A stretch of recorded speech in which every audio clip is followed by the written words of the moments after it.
नमस्कार दोस्तों। जरा सोचिए, अगर 2026 की सुबह जब आप उठते हैं और अचानक खबर आए बाजार बंद है, स्कूल बंद हैं, फ्लाइट्स रुक गई हैं और दुनिया पूछ रही है ये बीमारी कहाँ से आई, क्या ये एक्सीडेंट है या हथियार। यहाँ यही बात हो रही है बायोलॉजिकल वॉरफेयर के डर का। एक ऐसा डर जो दिखता नहीं लेकिन पूरी दुनिया को रोक सकता है। आज हम बात करेंगे क्या 2026 में बायोलॉजिकल वॉर का खतरा सच में है और चाइना, अमेरिका, रशिया, इनमें से कौन सा ऐसा देश है दुनिया के लिए बड़ा रिस्क बन सकता है। बिना डराए साफ समझदारी से मैं आपको समझाने की कोशिश करता हूँ। 2026 को लेकर डर क्यों बढ़ रहा है। दुनिया में इस समय 3 बड़ी चीज़ें चल रही हैं। पहली, तेज़ बायोटेक्नोलॉजी रिवॉल्यूशंस। दूसरी बात, सुपर पावर्स के बीच टेंशन। और थर्ड, मिस इन्फॉर्मेशन और प्रोपेगेंडा। आज वायरस डिज़ाइन करना पहले से आसान है, डेटा कलेक्ट करना आसान है और नैरेटिव कंट्रोल करना सबसे बड़ा हथियार बन चुका है। इसलिए लोग पूछते हैं, क्या अगला युद्ध हवा में होने वाला है? क्या 2026 में बायोलॉजिकल वार हो सकता है? तो सीधा जवाब है, संभावना ज़ीरो नहीं है लेकिन बहुत ज़्यादा भी नहीं। क्यों?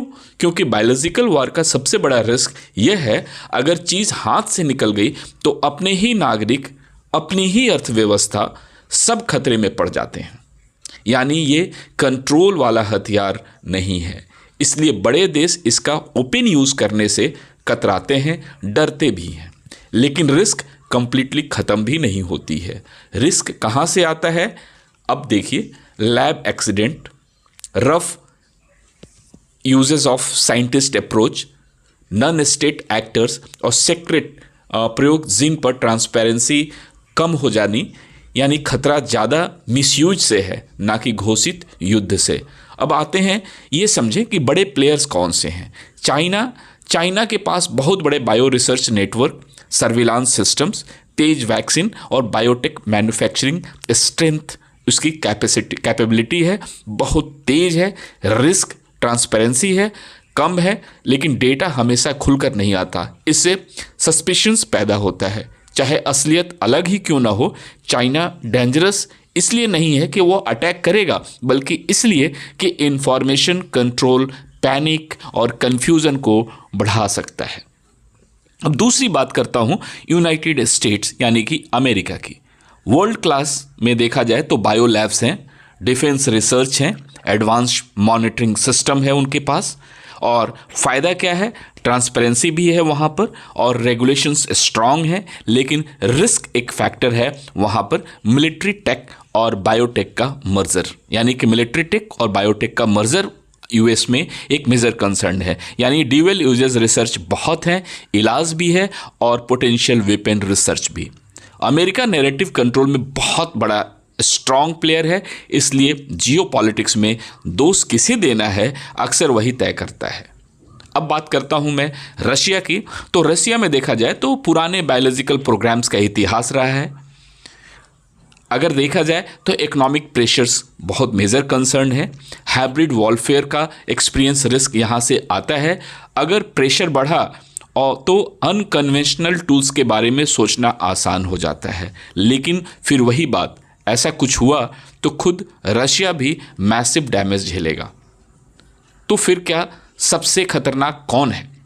ईमानदारी से कहा जाए, एक देश नहीं, सिस्टम कॉम्बिनेशंस खतरनाक सिस्टम बना के देता है। खतरा तब बनता है जब चाइना की सिक्रेसी, अमेरिका का टेक डोमिनेंस और रशिया की एग्रेसिव जियोपॉलिटिक्स, सोशल मीडिया की फेक नैरेटिव्स, न्यूज़ सब मिलाकर देखा जाए तो नैरेटिव वॉर बना देते हैं। बायोलॉजिकल वॉरफेयर का सबसे बड़ा वेपन अगर देखा जाए तो वायरस नहीं है, बल्कि डर, शक और मिस इन्फॉर्मेशन।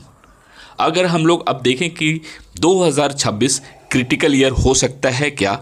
हाँ, क्रिटिकल है इसलिए क्योंकि world wide elections, regional politics, conflict, AI, biotech का मिलना, ग्लोबल कंपटीशन। इसका मतलब बायोलॉजिकल अटैक ज़रूरी तो नहीं है, लेकिन बायोलॉजिकल एसेशंस बढ़ सकते हैं। देश कहेंगे ये तुम्हारी लैब से निकला है, तुमने छुपाया है, तुम रिस्पॉन्सिबल हो और जनता डर जाएगी।